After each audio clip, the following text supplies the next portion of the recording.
Thank you so much. Thank you, Corey, Roxy, Nick. Okay, I'm going to finish this off. So we have one more conversation.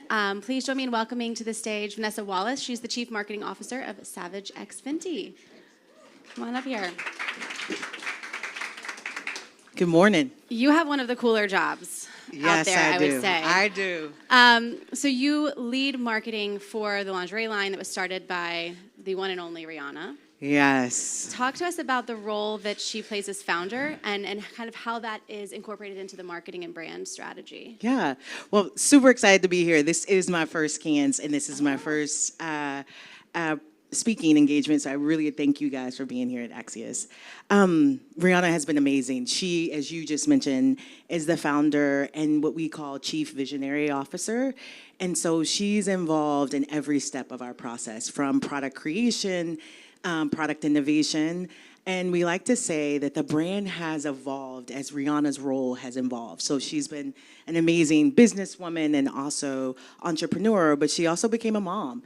And when she was a mom, that's when it opened up the first time for us of maternity wear and what women need. And so she was wearing the bras, testing the bras, giving feedback real time.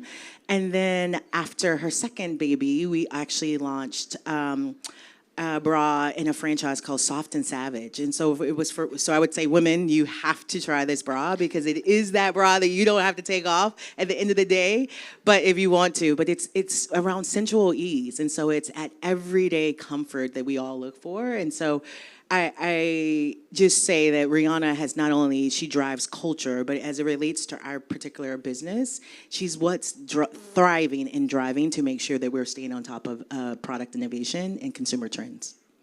She also has a very active and engaged fan base. Yes. So how do you all tap into that as a brand? Yeah. We affectionately call Rihanna's fans, they're the Navy. And so if she's at the top of the Navy, one of the things that we do is connect in to those who love her best. So, but it's also an opportunity for us to introduce ourselves to new consumers. So whether it's the girl next door, last year we launched wholesale partners, and we went to Nordstrom's, and we went here in France to Galeries Lafayette, and in the UK around Selfridges. And so it helped us introduce our brand to new consumers.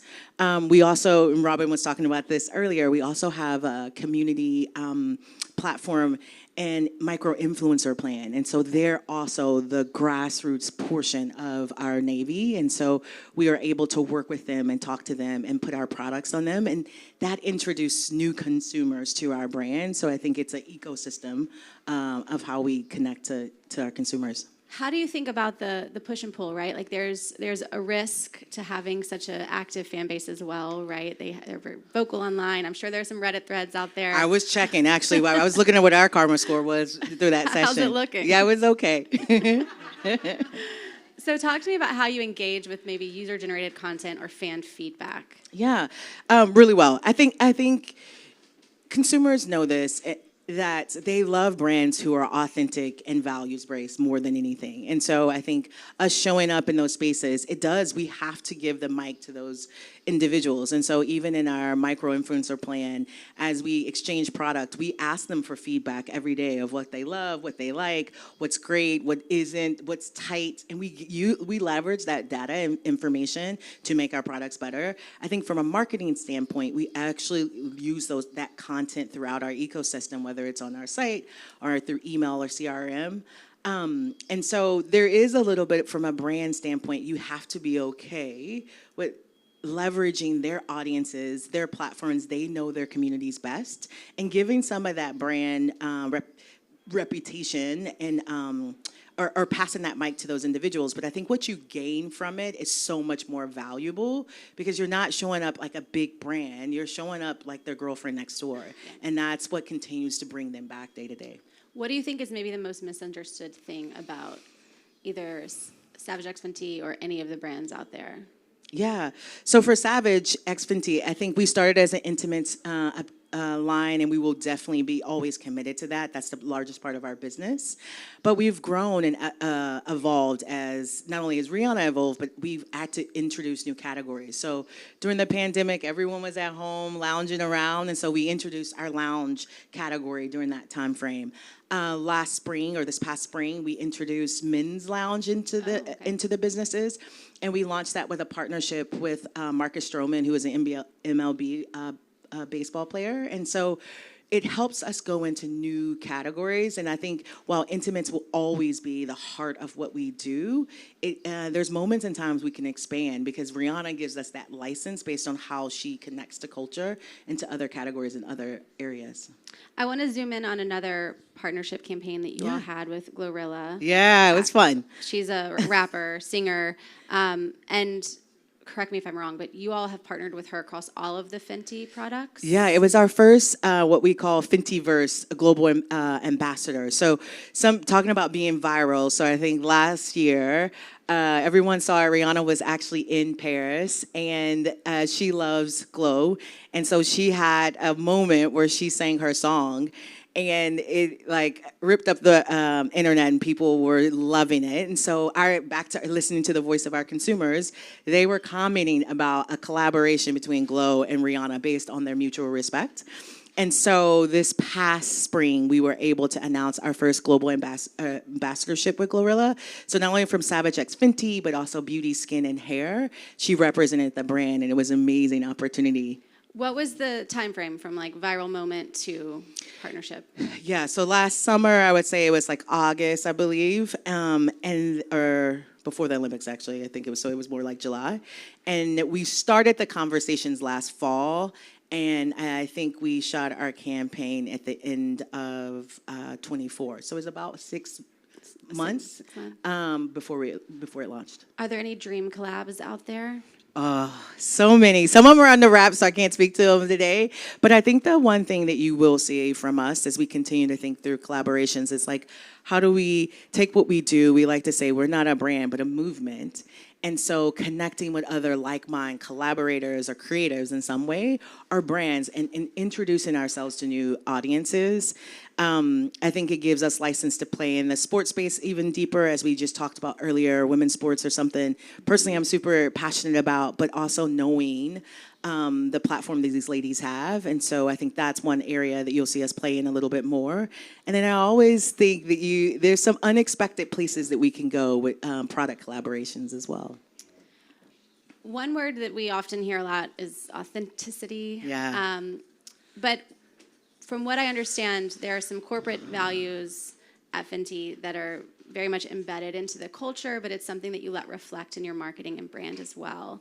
Can you speak to that around inclusion, diversity, and how you're still incorporating that into your marketing campaigns when some might be pulling away? Yeah, it is who this brand was founded on. As we think about our founder and Rihanna, she has always stood for inclusivity, and I think Savage X Fenty is that brand that introduced and redefined what inclusive looked in the lingerie space. We also like to say, it's not the size that defines you, it's your bold confidence. And so one of the pieces of the work I say I would be most proud of is Valentine's Day is our Super Bowl. It was one of my first campaigns because I've only been with the brand now about 11 months. And it was at a time, so last January we launched, but it was at a time where there were a lot of conversation around DE&I and how you show up and how companies were showing up and with our current, Americans' current geopolitical landscape. And so we took it as an opportunity to launch our campaign around Valentine's Day, which is called Love Your Way. And so Rihanna has affectionately been called Cupid. And so we cast her as Cupid, and she showed all the different ways you could love, whether it was self-love or romantic love. And then we had a cast of characters people that are a part of this campaign that also reflected different types of love. So we had a same-sex couple, we had sisters that were in the campaign, we had a group of girlfriends who were a part of there, and then Serena and Cordell Stewart, who were a part of Love Island last year, and so they were a part of the campaign. But what was really important for us is in that one moment, we wanted to be more savage than ever.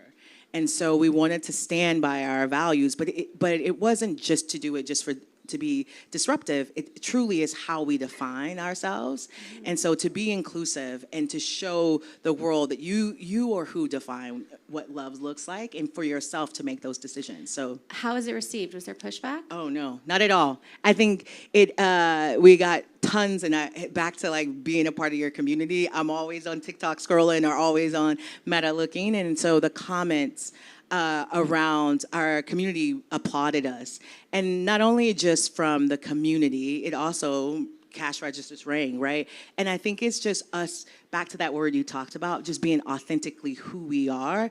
It is how we show up. And so making sure that we continue to elevate or give the mic to or voices in folks that are sometimes not seen or heard, is what we'll always do.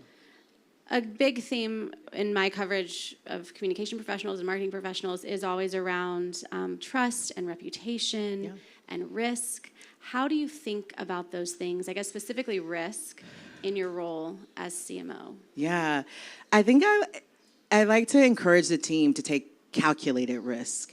I think there are moments in time that we can script out the most amazing campaigns. And I think when we are authentic to ourselves, we leverage the insights of what we know to be true, whether it's a product story or it's around some consumer insights. And sometimes we're not going to always get it right. But I think when you've built a relationship with your consumers, they're probably more forgiving, honestly, because they meet you where you're at. Mm-hmm. And I think that what we've been able to do is cultivate a community that there's mutual respect. And we listen to them, but we also want to take them in new places too, and so we balance those two. Are there any trends or things that you're hearing from the community online that you're really tracking? Yeah, they want another collaboration for sure. I think the other thing that we're thinking about is how we continue to stay true to who we are and our current VIPs, but allow ourselves to expand. Like I was talking about earlier, it is the girl next door who might define Savage in a certain way, and so she wants to be just as confident when she puts on her lingerie or he puts on our lingerie. And so I think that's one thing we're thinking through. I think we were talking about this earlier, Robin mentioned it too, but where we show up in certain channels and platforms, and TikTok is one of those places. What are some of the others that you're interested in? Other platforms? Mm-hmm.